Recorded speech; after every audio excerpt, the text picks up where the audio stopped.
107వ అధ్యాయము 9వ వచనాన్ని చదువుకుందాం. కీర్తనల గ్రంథము 107వ అధ్యాయము 9వ వచనం. ఏలయనగా ఆశగల ప్రాణమును ఆయన తృప్తిపరిచి ఉన్నాడు, ఆకలి కొనిన వారికి ప్రాణమును మేలుతో ఆయన నింపి ఉన్నాడు. ఈ రాత్రికాల సమయంలో దేవుని యొక్క వాక్యములో నుంచి దేవుడు ఇక్కడ ఉన్నటువంటి మనందరి యొక్క జీవితాల్లో కూడా ఆశ లేనటువంటి వ్యక్తి అంటూ ఈ లోకంలో ఎవడో కూడా లేరు. ప్రతి ఒక్క వ్యక్తికి కూడా ఏదో ఒక ఆశ, ఏదో ఒక ఆలోచన తప్పనిసరిగా ఉంటూ ఉంటుంది. అయితే దేవుడిస్తున్నటువంటి వాగ్దానం కూడా ఈ 104వ అధ్యాయంలో మనం చూస్తూ ఉన్నప్పుడు అనేక మందికి 31వ తారీఖు రాత్రి అనేక మందికి వాగ్దానాలు వస్తూ ఉంటాయి. ఆ వాగ్దానాలు తీస్తూ ఉన్నప్పుడు ఎలాంటి వాగ్దానాలు మనం చదువుతూ ఉన్నాం. ఏలయనగా ఆశ కలిగిన ప్రాణాన్ని దేవుడు ఏం చేస్తూ ఉంటాడంట? తృప్తిపరిచేటువంటి దేవుడు.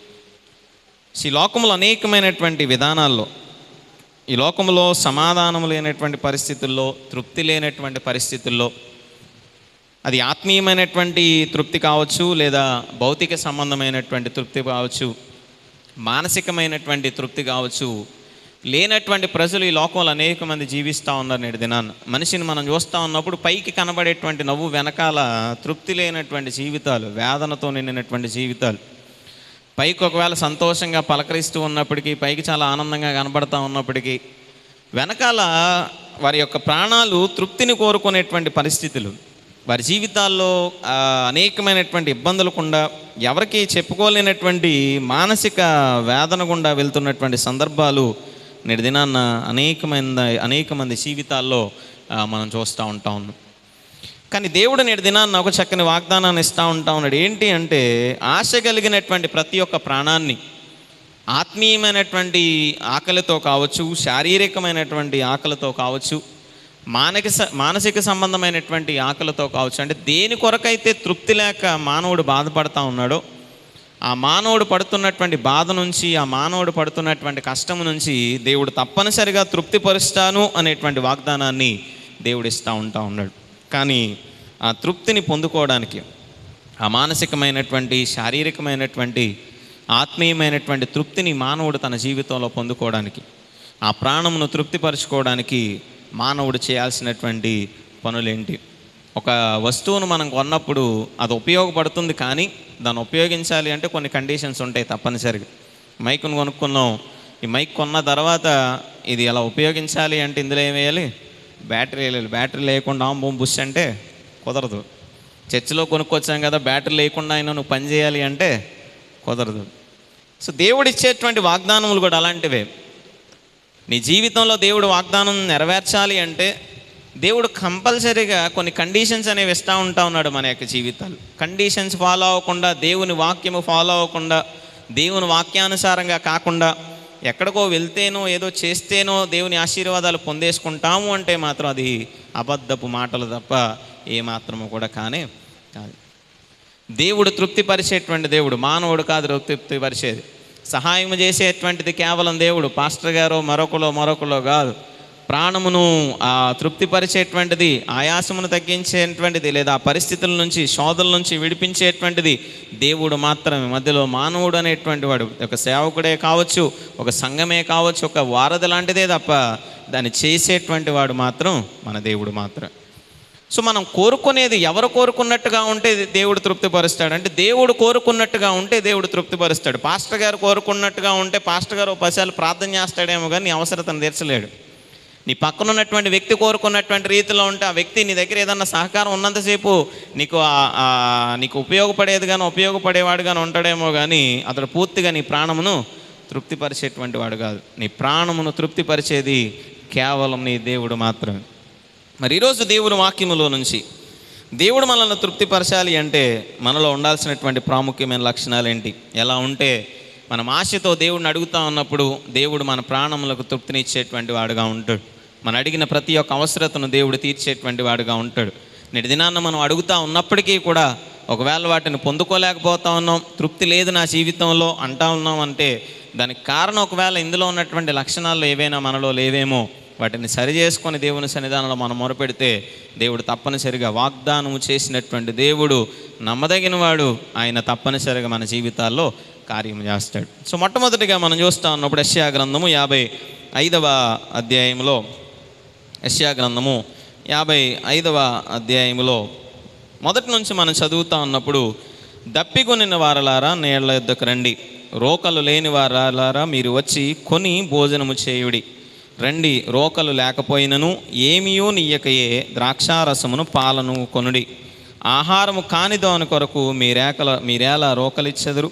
సంతుష్టి కలుగు చేయు దాని కొరకు మీ కష్టార్జితమును ఎందుకు వ్యయపరచెదరు? నా మాట జాగ్రత్తగా ఆలకించి మంచి పదార్థము భుజించుడి. మీ ప్రాణము సారమైన దాని యందు సుఖింపనీయుడి. చెవియొగ్గి నా యొద్దకు రండి, మీరు విని ఎడల మీరేం చేస్తూ ఉంటారు? సో మొట్టమొదటిగా దేవుడు తెలియజేస్తున్నటువంటి మాట ఏంటి? మన ప్రాణములు తృప్తిపరచబడాలి. మనకి జీవితాల్లో మనకున్నటువంటి అక్కరలు, అది ఆర్థికంగా కావచ్చు, మన కుటుంబాల పరంగా కావచ్చు, సంతృప్తి లేనటువంటి జీవితాల్లో సంతృప్తి అనేది మనం పొందుకోవాలి అంటే మనం వెళ్ళాల్సినటువంటి ప్రదేశం లేదా మనం వెళ్ళాల్సినటువంటి వినాల్సినటువంటి మాట ఎవరిది అంటే, చెవియొగ్గి నా యొద్దకు రండి, మీరు విని ఎడల మీరు బ్రతుకు. దేవుని మాటను మనం ఏం చేస్తూ ఉండాలి? వినేటువంటి వారుగా ఉండాలి. 119వ కీర్తనలో కూడా అజయ్ చదువుతూ ఉంటాను, నీ వాక్యము నా పాదములకు దీపము, నా త్రోవకు వెలుగాను. నేటి దినాన చాలామంది వారి జీవితాల్లో తృప్తి లేదు, నా జీవితంలో సంతోషం లేదు, నా జీవితంలో ఆనందం లేదు. నేను ఎంత కష్టపడినప్పటికీ ఆ కష్టార్జితాన్ని నేను సరైనటువంటి రీతిలో ఉపయోగించుకోలేకపోతా ఉన్నాను. ఎక్కడ చూసినప్పటికీ కూడా అప్పులే, ఎక్కడ చూసినప్పటికీ కూడా ఇబ్బందులే, ఎక్కడ చూసినప్పటికీ కూడా సమస్యలు అని అంటా ఉన్నది. ఎందుకు దేవుడు నన్ను పట్టించుకోవట్లేదు? ఎందుకు దేవుడు నాకు ఇన్ని ఆటంకాలు కలిగిస్తూ ఉంటా ఉన్నాడు? తృప్తి లేనటువంటి జీవితాన్ని ఎందుకని దేవుడు నాకు ఇస్తూ ఉన్నాడు అనేటువంటి ఆలోచన చాలామందికి ఉంటా ఉంటుంది. ఏమీ లేకపోయినప్పటికీ కూడా దేవుడిని అవసరతను తీరుస్తాడు అని ఇక్కడ యెషయా గ్రంథకర్త ఆ ఇశ్రాయేలీ ప్రజలకు తెలియజేస్తూ ఉంటా ఉన్నాడు. నీ దగ్గర ఏమీ లేకపోయినప్పటికీ దేవుడిని అవసరతను తప్పనిసరిగా తీరుస్తాడు.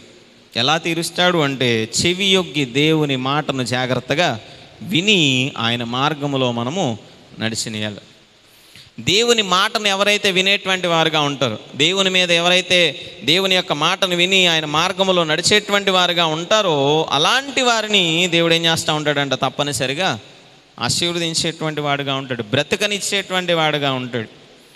నేటి దినాన తృప్తి లేకనే చాలామంది వారి కుటుంబాల్లో, వారి యొక్క గృహాల్లో ఆ సంతృప్తి అనేది లేకపోవడం వల్ల నేటి దినాన మానవుడు ఏం చేస్తూ ఉన్నాడంటే వాడి జీవితాన్ని నాశనం చేసుకుంటూ ఉన్నాడు. ఆ తృప్తిని మనం పొందుకోలేకపోతా ఉన్నాం. మన జీవితాల్లో బ్రతకలేనటువంటి పరిస్థితులు ఎదురవుతూ ఉన్నాయి. ప్రాణము సారమైన దాని యందు సుఖించేటువంటి స్థితిలో ఉండలేకపోతూ ఉంటా ఉన్నది. ఎప్పుడు చూసినప్పటికీ కూడా ఇబ్బందులే. ఒక వ్యక్తి యొక్క జీవితంలో ఎప్పుడు అడిగినప్పటికీ కూడా ఏముందండి, ఏం బాలేదు అనేటువంటి మాట తప్ప నా జీవితం చాలా సంతోషంగా ఉంది అని చెప్పగలిగేటువంటి వ్యక్తి నేటి దినాన క్రైస్తవ కుటుంబాల్లో ఉండలేకపోతా ఉన్నామంటే కారణం ఏంటి? మొట్టమొదటిగా అంటే దేవుని మాటను మనం ఏం చేయలేకపోతా ఉన్నాం, చాలాసార్లు వినలేకపోతా ఉన్నాం. దేవుని మాటను విని జాగ్రత్తగా ఆలకించి ఆయనకు చెవియొగ్గి ఆయన దగ్గరకు వచ్చేటువంటి వారుగా మనం ఉండలేకపోతూ ఉన్నాం.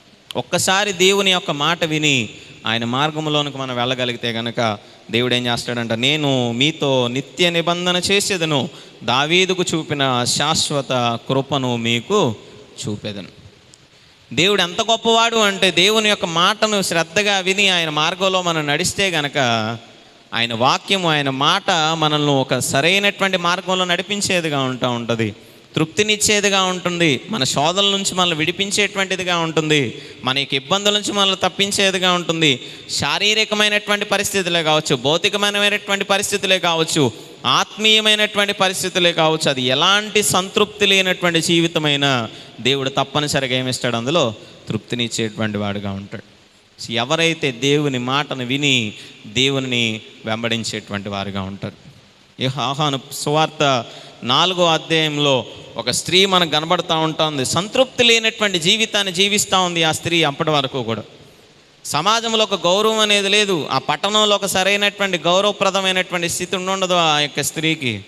అప్పటి వరకు కూడా తన జీవితాన్ని ఎలా పడితే అలా జీవిస్తూ ఉంటా ఉన్నది.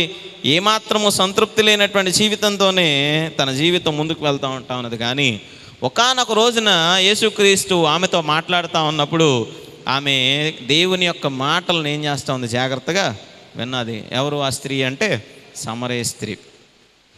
నేనిచ్చేటువంటి నీళ్లు తాగితే నువ్వెన్నటికీ కూడా దప్పికొనవు అనేటువంటి మాటను చెప్పగానే తన ఆత్మీయ జీవితంలో సంతృప్తి లేనటువంటి జీవితాన్ని, భౌతికంగా కూడా సమాజపరంగా కూడా ఏమాత్రము గౌరవం లేనటువంటి జీవితాన్ని, ఎందుకంటే దూరం శిష్యులు చూస్తూ అనుకుంటా ఉన్నారు, ఈయనేంటి వెళ్ళి ఒక సమరయ స్త్రీతో మాట్లాడుతూ ఉంటా ఉన్నాడని.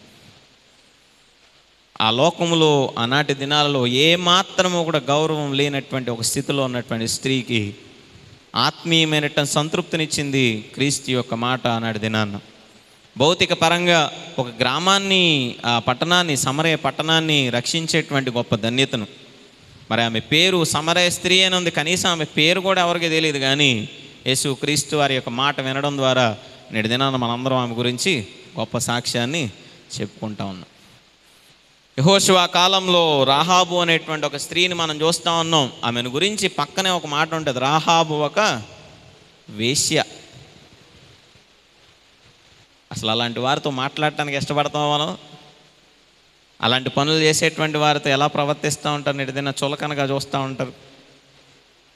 కొంతమంది వారి కుటుంబ పరిస్థితుల వల్ల మార్గంలో వెళ్ళేటువంటి వారు ఉంటే, కొంతమంది తప్పులు చేస్తూ తప్పుడు మార్గంలో నడిచేటువంటి వారు ఉంటా ఉంటారు. అసలు అలాంటి వారిని మనం మాట్లాడటానికి, వారి గురించి ఆలోచించడానికే చాలా చులకనగా ఉంటా ఉంటుంది. కానీ ఆ పట్టణంలో ఎవరూ దేవుని మాట వినలేదు, కానీ ఒక వేశ్య దేవుని మాట విన్నది.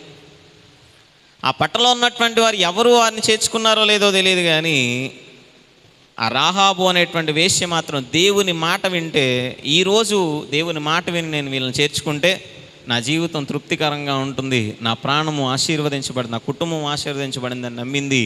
దేవుని మాట విని ఆ వేగులను ఏం చేసిందంటే ఇంట్లోనికి చేర్చుకుంది. ఆమె ఒక్కతే కాదు, తన కుటుంబం అంతా కూడా ఏం చేయబడింది. ఏ పరిస్థితుల్లో అంటూ ఉంటుంది ఆ స్త్రీ, అయ్యా ఈ పట్టణాన్ని దేవుడు తప్పనిసరిగా నాశనం చేస్తాడు, ఆ పట్టణము నాశనం అవుతా ఉన్నప్పుడు మాత్రము నీవు నన్ను, నా కుటుంబాన్ని, నా యొక్క తల్లిదండ్రులను, నా అన్నదమ్ముల్ని, మా వాళ్ళందరినీ కూడా నువ్వేం చేయాలి, క్షమించాలి, నా మీదకి, మా కుటుంబం మీదకి ఆ శాపం రాకుండా మమ్మల్ని తప్పించాలి అంటుంది. సో ఆశతో అడిగింది ఆనాడు రాహాబు, ఒక వేశ్య అయినప్పటికీ కూడా దేవుని మాటను విని ఆశతో దేవుని ఒక వాగ్దానం అడిగింది. అదే రీతిగా దేవుడు ఆమె యొక్క కుటుంబాన్ని రక్షించాడు. సమరయ స్త్రీ దేవుని మాట విన్నది. తన జీవితంలో తనకున్నటువంటి ఆ ఇబ్బందికరమైనటువంటి పరిస్థితుల్లో దేవుని మాట విన్నది. విన్న వెంటనే తన జీవితంలో సంతృప్తి అనేది పొందుకోగలిగింది. ఈరోజు మన యొక్క జీవితాల్లో కూడా ఆశ కలిగినటువంటి ప్రాణాన్ని దేవుడు తప్పనిసరిగా తృప్తిపరుస్తాడు. ఆశ ఒక్కటే ఉంటే సరిపోదు, ఆశతో పాటు దేవుని మాటను మనం ఏం చేస్తూ ఉండాలి, వినాలి. నేను ఆశగా అడుగుతా ఉన్నానే, నువ్వు చేయాల్సిందే, నువ్వు ఉండాల్సిందే, నా జీవితంలో ఈ కార్యాలు చేయాల్సిందే అని దేవుడిని అడుగుతా ఉన్నామే తప్ప దేవుడు చెప్పేది మాత్రం నేటి దినాన చాలామంది వినలేకపోతా ఉన్నాం. మనం చెప్పడానికి ఇష్టపడతా ఉన్నాం, కానీ ఎదుటివారు చెప్పేది వినడానికి ఇష్టపడడం చాలాసార్లు. ఇక్కడ మానవులుగా మన చుట్టూ ఉన్నటువంటి వారితో అయినా ఇంతే, దేవునితో అయినా కూడా అంతే. దేవుడు అన్నీ చెయ్యాలి అని అడుగుతా ఉన్నాం, కానీ దేవా నాకు ఇది కావాలి అని మాత్రం అడుగుతా ఉన్నాం, కానీ దేవుడు ఏం చెప్తా ఉన్నాడో వాటిని మాత్రం చేయలేకపోతాం. మనం ఒక దేవాలయానికి వెళ్ళాం, కూర్చొని ప్రార్థన చేసుకుంటా. నేను వెళ్ళేటప్పుడు అనుకున్న ఒక 3 అడగాలి అని అనుకున్నాను. అక్కడికి వెళ్ళి కూర్చొని కళ్ళు మూసుకున్నాక 30 గుర్తొస్తున్నాయి మైండ్లో. ఇది ఒకటే వేసే అనుకుంటా, రెండోది ఇది ఒకటే, ఇంక అయిపోయింది, 2 అంటున్నా. ఇంకో కొంచెం ఎదరికెళ్ళి ఇక 3 ఇలా ఒకదాని తర్వాత ఒకటి గుర్తొస్తుంది. అప్పుడు అనిపించింది నాకు, అప్పుడు ఆ రోజు నేను అనుకున్నా మనం అడుగుతా ఉన్నామే, కానీ దేవుడు ఏం చెప్తా ఉన్నాడో దాన్ని మాత్రం చేయలేకపోతా ఉన్నాం. దేవుడు చెప్పినట్టు చేస్తేనే దేవుడు మన ప్రాణములకు, మన ఆశకు దేవుడు తృప్తినిచ్చేటువంటి వాడుగా ఉంటాడు. సో మొదటిది దేవుని యొక్క మాటలు వినాలి. సమరయ స్త్రీ దేవుని యొక్క మాటలు విన్నది. ఆమె యొక్క జీవితంలో తృప్తిని పొందుకుంది, ఆ గౌరవాన్ని పొందుకుంది, ఆత్మీయమైనటువంటి సంతృప్తిని పొందుకుంది తన జీవితంలో. రెండోది, రాహాబు ఒక వేశ్య అయినప్పటికీ కూడా ఆ మాటలు విన్నది. ఇబ్బందికరమైన పరిస్థితుల్లో తన కుటుంబాన్ని రక్షించుకోగలిగింది.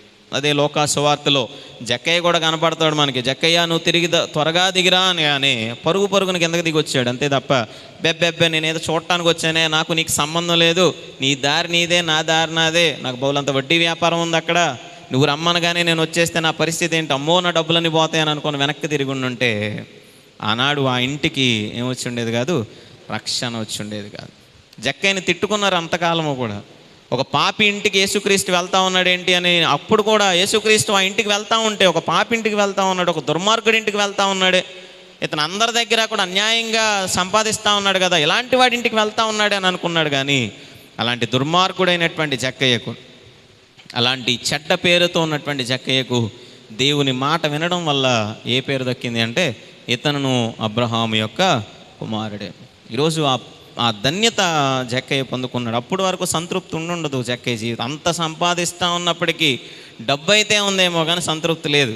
కానీ ఇప్పుడు వచ్చి ఉండదు ఆ సంతృప్తి అంటే సంతోషముతో దేవుని మాటను విని వెంటనే ఏం చేస్తూ ఉంటాడు, సంతోషముతో దిగి వచ్చాను. చెట్టు ఎక్కనంత కాలము, దేవుని మాటను విన్నంత కాలము తన జీవితంలో సంతృప్తి అనేది లేదు. ఎప్పుడైతే దేవుని మాట విన్నాడో తన జీవితంలో గొప్ప సంతృప్తి మనం చూస్తూ ఉంటాం.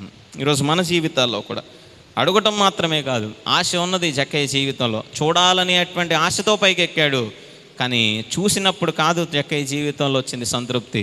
దేవుని మాటను విని దేవుని చేర్చుకున్నప్పుడు మాత్రమే తన జీవితంలో సంతృప్తిని పొందుకుంది. ఆ రాహాబు వారి మాటను విని వదిలిపెట్టి ఉంటే సంతృప్తి వచ్చేది కాదు. ఆ మాటను విని వారిని చేర్చుకుంది కాబట్టి తన జీవితంలో తన కుటుంబాన్ని రక్షించుకుంటాను అనేటువంటి సంతృప్తితో తన జీవితం అనేది ఆశీర్వదించబడింది. సమరయ స్త్రీ ఆ మాటలు విని ఏదో చెప్పేళ్లే అని వదిలేసి ఉండుంటే ఆమె జీవితం గురించి అంత గొప్ప సాక్ష్యం కనపడేది కాదు, సంతృప్తి అనేది ఆమె జీవితంలో ఉండేది కాదు. ఆమె విన్నది, ఆమె రక్షించబడింది, తనతో పాటు తన పట్టణాన్ని అంతటిని కూడా రక్షించుకుంది. అది నిజమైనటువంటి సంతృప్తి. నేటి దినాన్న మన యొక్క జీవితాల్లో కూడా ఆశతో అడగడం మాత్రమే కాదు, దేవుడు కోరుకున్నటువంటి రీతిలో మనం జీవించగలిగితే, దేవుని మాటను వినగలిగితే దేవుడు మన జీవితాల్లో గొప్ప సంతృప్తిని ఇచ్చేటువంటి వాడుగా ఉండగలుగుతాడు. రెండవ విషయాన్ని మనం చూస్తూ ఉన్నప్పుడు ఆమోసు గ్రంథము 5వ అధ్యాయంలో, ఆమోసు గ్రంథము 5వ అధ్యాయము 4వ వచనాన్ని చదువుదాం. ఆమోసు గ్రంథం. ఇశ్రాయేలీయులతో యెహోవా సెలవిచ్చినదేమనగా, నన్ను ఆశ్రయించుడి, నన్ను ఆశ్రయించిన ఎడల మీరు ఏం చేస్తూ ఉంటారు, బ్రతుకుదురు అనేటువంటి మాట మనం చూస్తాం.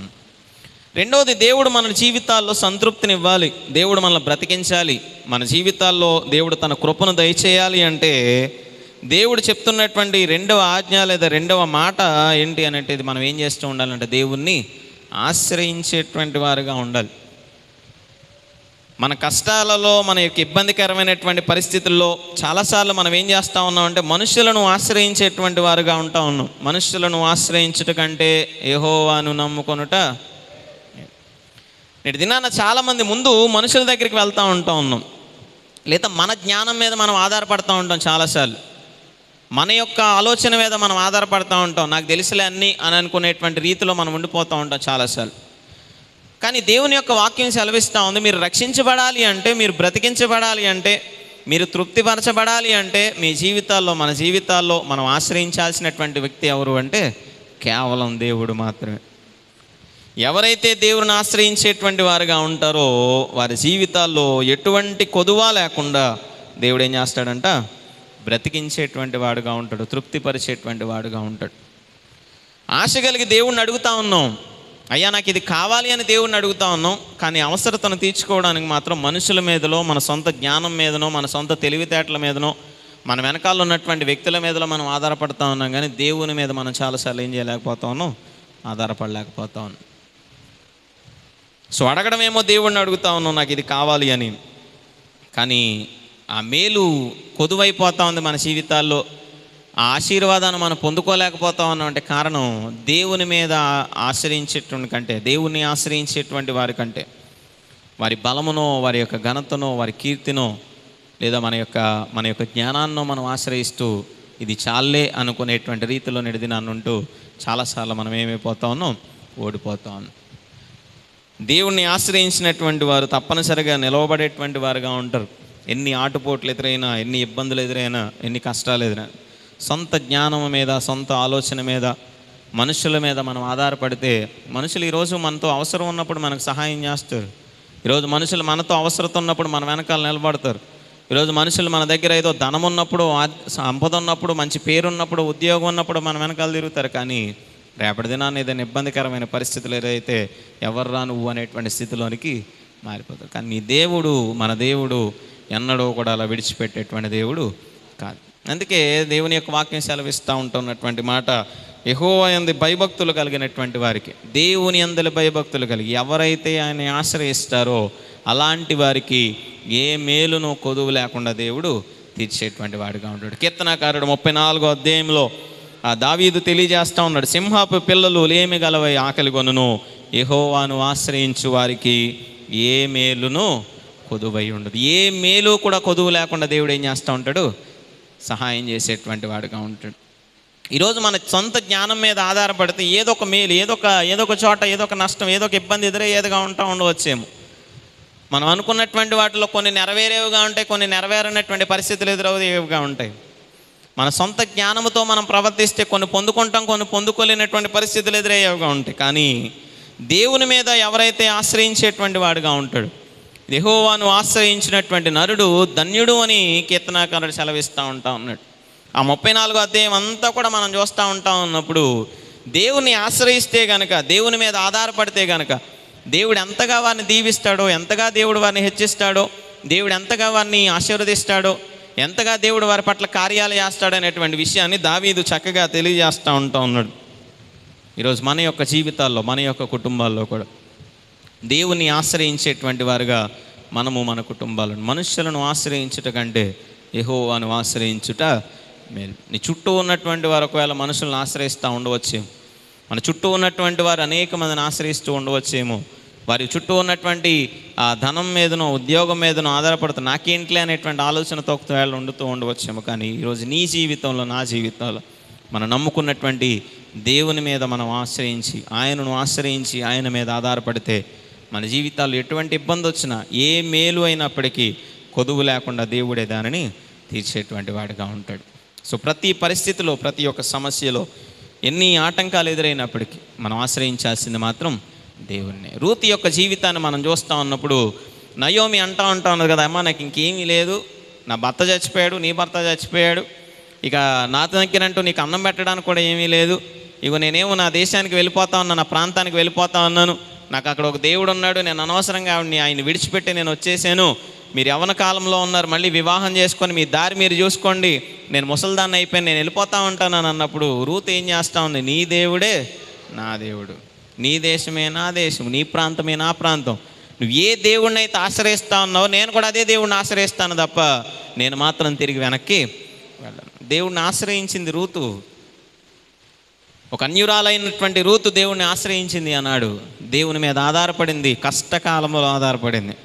అత్తను వదిలేసి వెళ్ళిపోవచ్చు అన్నాడు దినాన్న, దీంతో వెళ్ళటం వల్ల నాకు ఇబ్బందులు తప్ప ఏముంటాయి అని అనుకోని ఒకవేళ వదిలేసి వెళ్ళిపోవచ్చు. కానీ ఆనాడు దేవుని యొక్క గొప్పతనాన్ని గ్రహించింది రూతు తన జీవితంలో. అందుకే దేవుడిని ఆశ్రయించింది. ఏ మేలు కొదువు లేకుండా దేవుడు ఏం చేశాడు? రూతుని, నయోమిని తృప్తిపరిచాడు అన్నాడు దినాన్న.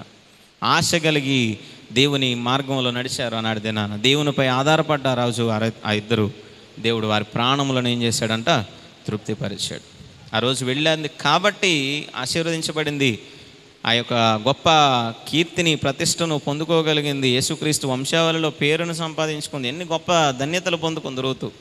ఆ రోజు దేవుణ్ణి ఆశ్రయించకుండా వెనక్కి వెళ్ళిపోయిందంటే ఇంకొక కోడలు కూడా వెళ్ళిపోయింది, అలాగే ఈమె పేరు కూడా కనుమరుగైపోయి ఉండేదేమో, కానీ నెడిదినాన మనకు కనబడి ఉండేది కానే కాదు. ఆశ్రయిస్తే దేవుడు తప్పనిసరిగా మేలును దయచేసేటువంటి వాడుగా ఉంటాడు. దావీదు ఆశ్రయించాడు దేవుణ్ణి తన కష్టకాలంలో, తన శ్రమలలో దేవుడిని ఆశ్రయించాడు. మనుష్యులను నమ్ముకొనుట కంటే యెహోవాను ఆశ్రయించట మేలు అని తన జీవితంలో దేవునిపై ఆధారపడ్డాడు. దేవుని ఆశ్రయించినటువంటి దావీదుని దేవుడు ఏ మేలు కొదువు లేకుండానే ముందుకు నడిపించాడు. రూతు ఆశ్రయించింది కష్టకాలంలో, అయ్యా మా అత్తని మార్గంలో నడుస్తానంటుంది, నేను కూడా నడుస్తూ ఉన్నాను, నాకు నా యొక్క జీవితంలో మేలు దయచేయి, కీడు లేకుండా దయచేయి, తృప్తిపరచుని దయచేయని దేవుని సన్నిధానంలో ప్రార్థించింది. దేవుని ఆశ్రయించారు ఇద్దరు. బోయాజు రూపంలో దేవుడు వారి కుటుంబానికి గొప్ప తృప్తిని దయచేశాడు. మూడవ విషయాన్ని మనం చూస్తూ ఉంటాం. మత్తయి సువార్త 5వ అధ్యాయంలో, మత్తయి సువార్త 5వ అధ్యాయంలో 6వ వచనంలో మనం చదువుతూ ఉంటే, నీతి కొరకు ఆకలి దప్పులు గలవారు ధన్యులు, వారు ఏం చేస్తూ ఉంటారంట? తృప్తిపరచబడేటువంటి వారుగా ఉండగలుగుతారు. సో నేటి దినాన్న చాలామంది జీవితాల్లో ఈ యొక్క మాట చాలా ప్రాముఖ్యమైన. నీతి కొరకు ఆకలి దప్పులు గలవారు ధన్యులు. అంటే ఎదుటివాడికి నష్టం కలిగించకుండా, ఎదుటివాడికి బాధను కలిగించకుండా, ఎదుటివారికి ఇబ్బందిని కలిగించకుండా, నీకున్న దాంట్లోనే నువ్వు నీతిగా న్యాయంగా జీవిస్తూ, ఒకవేళ కష్టం ఎదురైనప్పటికీ కూడా, ఆకలి దప్పులతో ఉండాల్సినటువంటి పరిస్థితి ఎదురొచ్చినప్పటికీ కూడా, ఎదుటివాడికి ఇబ్బంది లేకుండా, ఎదుటివాడిని బాధ పెట్టకుండా, ఎదుటివాడికి అన్యాయం చేయకుండా నీతిగా ఎవరైతే బతుకుతారో దేవుడు అలాంటి వారిని ఏం చేస్తాడంటే తప్పనిసరిగా తృప్తిపరిచేటువంటి దేవుడు. నిర్దినాన లోకమంతా కూడా దేనితో నిండిపోయిందంటే, ఎక్కడ చూసినప్పటికీ కూడా సంపాదించాలి. అది న్యాయంగా అయినా అన్యాయంగా అయినా ఎలా వచ్చినా పర్లే, ఏదో ఒకలా సంపాదించాలంతే. ఏదో కూడబెట్టాలనేటువంటి ప్రయత్నం, ఏదో చేసేయాలనేటువంటి తాపత్రయంతో నిర్దినాన్న మానవుడు ఏమైపోతా ఉన్నాడంటే నీతి న్యాయాలను తప్పిపోతూ ఉంటా ఉన్నాడు. కానీ కీర్తనాకారుడు 15వ అధ్యాయంలో అనేక సందర్భాల్లో మనం చదువుంటాం కదా, అనేక సందర్భాల్లో ఈ 15వ అధ్యాయాన్ని మనం చదువుతాం. యెహోవా నీ గుడారములో అతిథిగా ఉండనటువంటి దగినటువంటి వాడు ఎవరు ఉండగలరు నీ గుడారంలో, ఎవరు ఉండగలరు నీ పరిశుద్ధ ప్రదేశములో అనేటువంటి మాట చదువుతా ఉన్నప్పుడు, యథార్థవంతమైనటువంటి ప్రవర్తన కలిగి నీతిని అనుసరించుచు నిజము హృదయపూర్వకముగా నిజమును పలుకువాడు. అట్టివాడు నాలుకతో కొండెములాడు, తన చెలికానికి కీడు చేయడు, తన పొరుగువాని మీద నిందమోపడు. అతడు యెహోవా యందు భయభక్తులు గల వారిని సన్మానించుడు. అతడు ప్రమాణము చేయగా నష్టము కలిగినను ఏం చేయడు, మాట తప్పుడు. నష్టము కలిగిన మాట తప్పకుండా జీవించాలి కానీ, నీతిని అనుసరించి జీవించాలి కానీ, అన్యాయమైనటువంటి మార్గంలో ఎవరు నడిచినప్పటికీ నీతి న్యాయాలతో కూడినటువంటి విధానాన్ని జరిగించకుండా, అంటే మనకొక న్యాయం పరాయి వాడికైతే ఒక న్యాయం అన్నటువంటి రీతిలో ఆలోచన చేస్తూ ఉంటాయి. మన గురించి అయితే ఒకలాగా, పక్కవాడి గురించి అయితే మరొకలాగా అనేటువంటి ఆలోచనతో ఉంటా ఉంటే రేపటి దినాన మనం ఎదుటివాడికి చేసినటువంటిదే తప్పనిసరిగా ఏం చేస్తావు, నువ్వు విత్తినటువంటి విత్తనం నువ్వేదైతే విత్తుతావో ఆ పంట ఏదో ఒక రోజున నేను కోయాల్సింది. నేను అన్యాయంగా సంపాదిస్తే దాన్ని అన్యాయంగా ఏదో ఒక రోజు నేను పోగొట్టుకోవాల్సిందే. నేను అన్యాయంగా ఎదుటివాడిని బాధ పెడితే ఏదో ఒక రోజున అదే అన్యాయంగా నేను కూడా ఒకరోజు బాధపడాల్సిందే నా జీవితంలో. ఈరోజు నీతి న్యాయాలతో కూడినటువంటి జీవితాన్ని, నీతితో ఆకలి దప్పులు కనినా పర్లేదు, కానీ దేవుడు చివరిలో ఇచ్చేటువంటి ఆశీర్వాదం మాత్రం మేలుతో నింపేటువంటి వాడుగా ఉంటాడు. యోబు యొక్క జీవితాన్ని మనం చూస్తూ ఉన్నప్పుడు యోసేపు కంటే గొప్ప ఉదాహరణ ఈ వచనానికి ఇంకొకరు కనపడరేమో అని అనుకుంటా ఉంటాను నేను. యోసేపు నిందల గుండా వెళ్ళడానికైనా ఇష్టపడ్డాడు కానీ నీతిని తప్పలేదు. ఎందుకంటే ఒక బాధ్యత ఇచ్చాడు తన యజమానుడు తన యొక్క కుటుంబం మీద. పోతీఫరు తన భార్యతో తప్పు చేసి ఆ నీతిని పోగొట్టుకునేటువంటి ప్రయత్నం చేయలేదు, కానీ అన్యాయం చేయడానికి ఇష్టపడలేదు తన యొక్క యజమానుడికి, కానీ నీతిగా జీవించాడు. దానివల్ల ఏమి ఎదుర్కొన్నాడంటే కష్టమే ఎదుర్కొన్నాడు. యోసేపు చెరసాలలోనికి వెళ్ళాడు. అయ్యా నువ్వు నా భార్య అలా చేసినా కానీ నువ్వెంత మంచోడు రా బాబు అని తీసుకొచ్చి పైన కూర్చోబెట్టలే. ఎప్పుడుగో అర్థం చేసుకున్నాడు, కానీ ఈ మధ్యలో ఆకలి దప్పులతో నిండింది యోసేపు యొక్క జీవితం. నీతి తప్పలేదు ఆ రోజు, అన్యాయంగా ప్రవర్తించలేదు యోసేపు. ఇంకా తన భార్యతో నేను వెళ్తే, తన భార్యతో ఏదైనా తప్పు చేస్తే ఇంకా నాకే మంచిది కదా, నాకేం కావాలంటే అది, నేను ఒక బానిసను కదా, నాకు నచ్చినట్టుగా జీవించవచ్చు కదా, నాకేం కావాలంటే అది ఇచ్చేస్తుంది కదా అని నీతిని తప్పలేదు ఆ రోజు యోసేపు. తన నీతివంతమైనటువంటి జీవితాన్ని జీవించాడు. యోబు యొక్క జీవితంలో మనం చూస్తూ ఉన్నప్పుడు అన్నీ ఉన్నప్పుడు ఎలా అయితే ఉన్నాడో, అన్నీ కోల్పోయినప్పుడు కూడా, అన్నీ కోల్పోయినటువంటి పరిస్థితుల్లో కూడా నీతిని తప్పలేదు యోబు తన జీవితంలో. తినడానికి తిండి లేదు, ఉండడానికి ఇల్లు లేదు, బిడ్డలు లేరు, తన కళ్ళ ముందే తన బిడ్డలందరూ కూడా చనిపోయారు, ఆరోగ్యం బాగలేదు, అన్నీ కోల్పోయాడు, తన జీవితంలో అన్నీ కోల్పోయాడు. అయినప్పటికీ కూడా తన జీవితంలో ఎన్నడూ కూడా నీతిని తప్పనటువంటి వ్యక్తి యోబు తన జీవితంలో. దేవుడే ఇచ్చాడు, దేవుడే తీసుకున్నాడు అనేటువంటి మాట అన్నాడే తప్ప తన జీవితంలో ఎన్నడూ నీతిని తప్పలేదు. తన భార్యను నీతి తప్పిందేమో కానీ, తన భార్య అడ్డగోలుగా మాట్లాడిందేమో కానీ, తనకు దగ్గరకు వచ్చినటువంటి స్నేహితులు అడ్డగోలుగా మాట్లాడారేమో కానీ, యోబు మాత్రం తన జీవితం నోటితోనైనను తన చేతలతోనైనను చిన్న పాపమైనను చేయలేదు. దేవుడు ఇలా చేశాడు అని దేవుని గురించి చెడ్డ మాట కూడా ఏది పలకలేదు. సో దేవుని దగ్గర నీతివంతమైనటువంటి జీవితాన్ని దీవించారు కాబట్టి, నీతి కొరకు ఆకలి దప్పులను భరించారు కాబట్టి యోసేపుని దేవుడు ప్రధానిగా ఆ రాజ్యం మీద నిలబెట్టాడు. యోబు కోల్పోయిన దానికంటే రెండంతల ఆశీర్వాదాన్ని తిరిగి ఇచ్చాడు. సో నీతి కొరకు జీవిస్తూ ఉన్నప్పుడు, నీతివంతమైనటువంటి మార్గంలో నడుస్తూ ఉన్నప్పుడు తప్పనిసరిగా ఇబ్బందులు ఎదురవుతాయి, తప్పనిసరిగా కష్టాలు ఎదురవుతాయి. ఈ నేటి దినాన్న మంచివాడి కంటే చెడ్డవాడి కంటే కూడా మంచివాడికే ఇబ్బందులు ఎదురయ్యేవి. మంచివాడిని ఎవరు నమ్మడు నేటి దినాన్న, మంచి వ్యక్తిని ఎవరు నమ్మరు. అన్యాయంగా ప్రవర్తించేటువంటి వారిని నమ్ముతారు నేటి దినాన్న సమాజం కూడా. నువ్వెంత నీతిగా ఉన్నా నీవు అన్యాయస్తుడు అనేటువంటి మాటలే నేటి దినాన్ని ఎదురవుతూ ఉంటాయి తప్పనిసరిగా. మనం ఎంత పరిశుద్ధంగా ఉన్నా, ఎంత జాగ్రత్తగా ఉన్నా, మనం ఎంతగా ఎదుటివారికి బాధ పెట్టకపోయినా, ఆ బాధ పెట్టి అన్యాయంగా ప్రవర్తించేటువంటి వారు చేసేటువంటి పనులు ఏంటంటే మన గురించి చెడ్డ సాక్ష్యాలు పలికేటువంటి వారుగా ఉంటారు తప్పనిసరిగా. ఆ మాటలు వింటూ మిగతా వారు కూడా ఏం చేస్తూ ఉంటారంటే న్యాయం కంటే నీతి కంటే అన్యాయాన్ని ఎక్కువ నమ్మేటువంటి వారుగా ఉంటారు. అయినప్పటికీ కానీ నీతి కొరకు ఎన్ని ఇబ్బందులు ఎదురైనా, ఎన్ని కష్టాలు ఎదురైనా దేవుని మీద ఆధారపడుతూ, దేవుని ఆశ్రయిస్తూ, దేవుని కొరకు నిలబడితే గనక ఆశ కలిగినటువంటి మన ప్రాణమును, నీతితో జీవించేటువంటి ఆ జీవితమును దేవుడు తప్పనిసరిగా ఏం చేస్తాడు? తృప్తిపరిచి, మేలుతో తృప్తిపరిచేటువంటి వాడుగా ఉంటాడు తప్పనిసరిగా.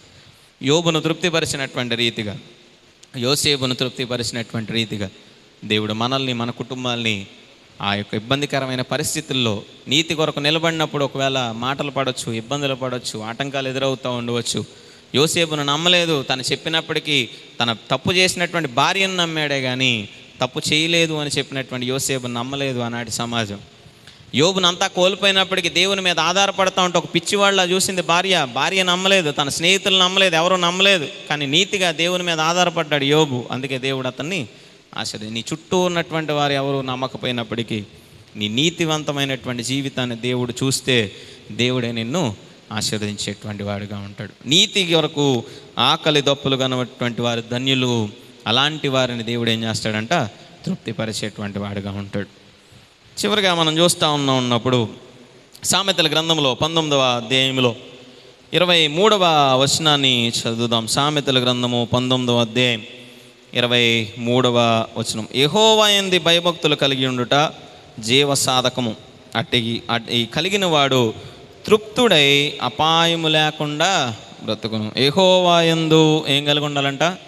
భయభక్తులు కలిగినటువంటి వాడు ఏం చేస్తూ ఉంటాడంట? తృప్తి కలిగి జీవించేటువంటి వాడుగా ఉండగలుగుతాడు.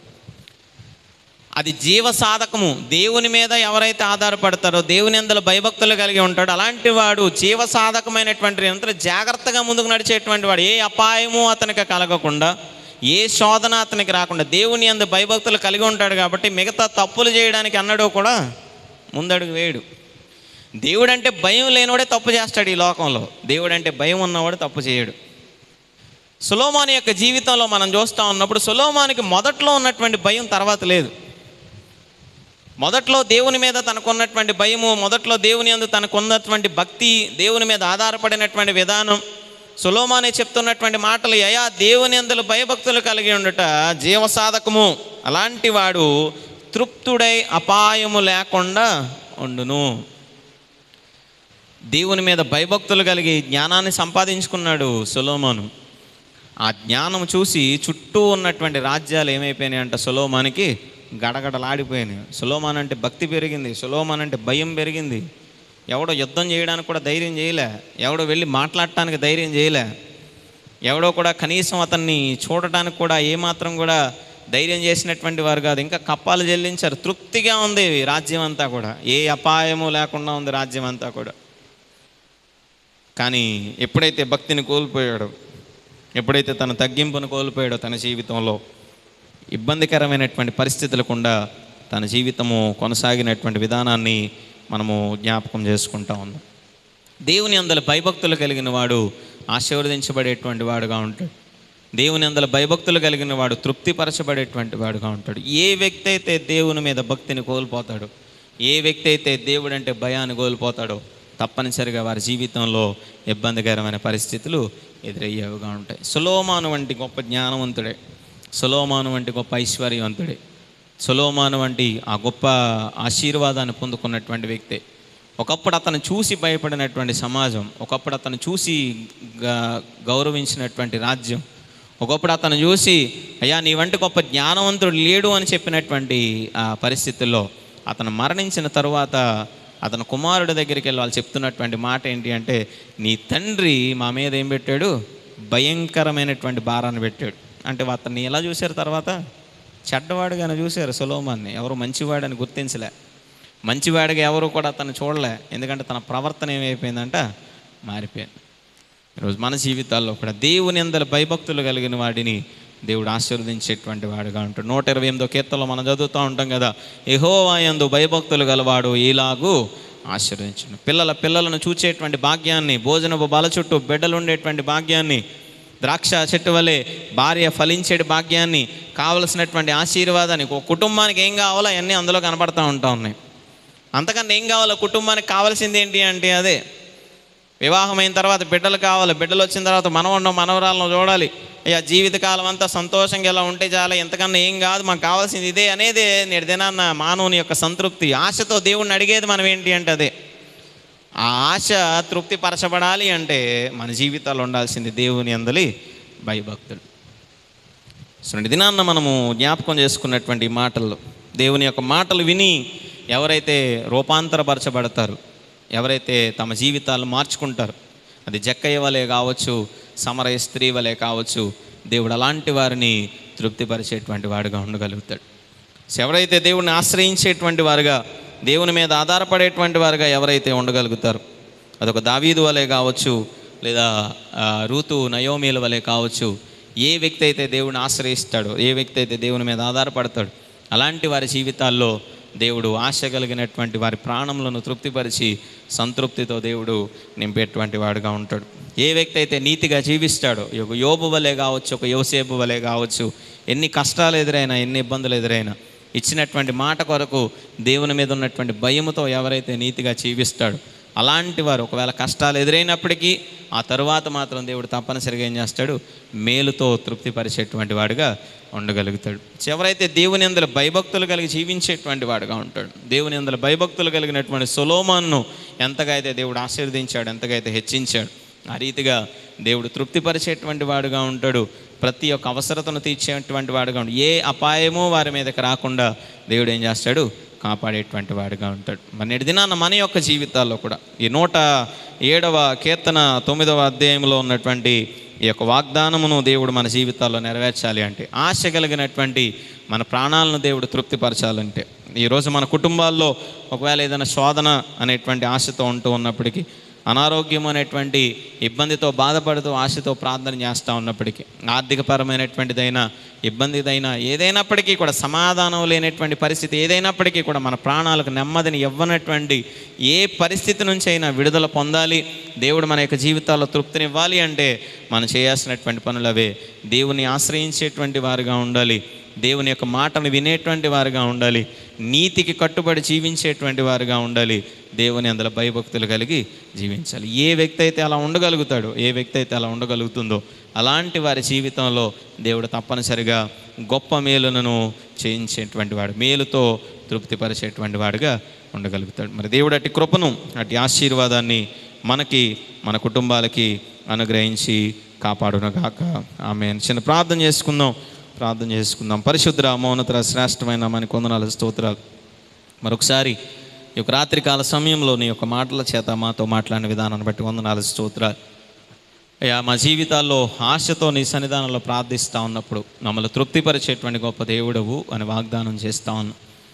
మరి మా జీవితాల్లో ఆ తృప్తిని మేము పొందుకోవాలి అంటే తండ్రి, మేము ఏ రీతిగా ఉండాలో ఈ రాత్రికాల సమయంలో మాకు తెలియజేసి ఉన్నాం. నీ మాటలు వినేటువంటి వారుగా, నిన్ను ఆశ్రయించేటువంటి వారుగా, నీపై ఆధారపడేటువంటి వారుగా, నిన్ను వెంబడించేటువంటి వారుగా తండ్రి, నీతిగా జీవించేటువంటి వారుగా, భయభక్తులు కలిగి నడుచుకునేటువంటి వారుగా మేము ఉండడానికి సహాయాన్ని దయచేయమని. ఇహలోకంలో అయ్యా తృప్తి లేకుండా, నేను సంతృప్తి లేకుండా జీవిస్తున్నటువంటి ప్రతి ఒక్క కుటుంబంలో నేను సంతృప్తిని, సంతోషమును పొందుకునేటువంటి భాగ్యమును అందరికీ కూడా మీరు దయచేయమని, దీవించమని, విత్తబడిన వాక్యం అందరి హృదయాల్లో కూడా ఫలింపచేయమని మా ప్రియుడు రక్షకుడైన యేసుక్రీస్తు వారి నామంలో ప్రార్థించి అడిగి వేడుకొనుచున్నాం తండ్రి. ఆమేన్. రాత్రికాల సమయంలో ఇప్పటి వరకు ఈ మాటలు వినడానికి మీరు ఇచ్చిన ధన్యతను బట్టి వందనాలు, స్తోత్రాలు. చేరువచ్చిన బిడ్డలను దీవించండి, ఆశీర్వదించండి. నన్ను ఇంద్రాంటిని బట్టి ప్రార్థిస్తూ ఉన్నాం. మరి ఆ బిడ్డను మీరు ప్రేమించి ఆశీర్వదించి ఆ బిడ్డ జీవితంలో మీరు చేసిన గొప్ప మేలును బట్టి వందనాలు. చక్కని ఆరోగ్యాన్ని మీరు దయచేసి ఉన్నారు, క్షేమంగా నీ సన్నిధానం నడిపించి ఉన్నారు. నన్ను చెప్పబడినటువంటి సాక్ష్యాన్ని బట్టి వందనాలు. ఆ ప్రాణమై యెహోవాను సన్నతించుము, ఆయన చేసిన ఉపకారములలో దేనిని మరొకమన్ను. మరి మరొక బలహీనతతో ఉన్నప్పటికీ కూడా తండ్రి నీ సన్నిధానానికి వచ్చి చక్కని సాక్ష్యాన్ని తెలియజేసి నా బిడ్డను మీరు దీవించండి. ఇంకొన సంపూర్ణమైన ఆరోగ్యాన్ని దయచేయండి. తరువాత జరగబోయేటువంటి టెస్ట్లో కూడా మంచి రిపోర్ట్స్ రావడానికి సహాయం దయచేయండి. సంఘం అంతటిని కూడా దీవించండి, ఆశీర్వదించండి. బలహీనతల్లో ఉన్నటువంటి బిడ్డలు మీరు లేవనెత్తని సంపూర్ణమైన ఆరోగ్యాలు నాయన బిడ్డలందరికీ కూడా దయచేయండి. నాయన జ్వరాల నుంచి, జలుబుల నుంచి, అయ్యా ప్రతి ఒక్క అనారోగ్యం నుంచి కూడా సంపూర్ణమైనటువంటి విడుదల దయచేసి ఇవి మహిమ, ఘనత, ప్రభావాలు పొందుకొనమని ఆశీర్వదించమని దీవించమని మా ప్రియుడు రక్షకుడైన యేసుక్రీస్తు వారి నామంలో ప్రార్థించి అడుగు వేడుకొనుచున్నాం తండ్రి, ఆమేన్. పరలోకమందున్న మా తండ్రి, నీ నామం పరిశుద్ధపరచబడునుగాక, నీ రాజ్యం వచ్చునుగాక, నీ చిత్తం పరలోకమందు నెరవేరినట్టు భూమి అందు నెరవేరునుగాక.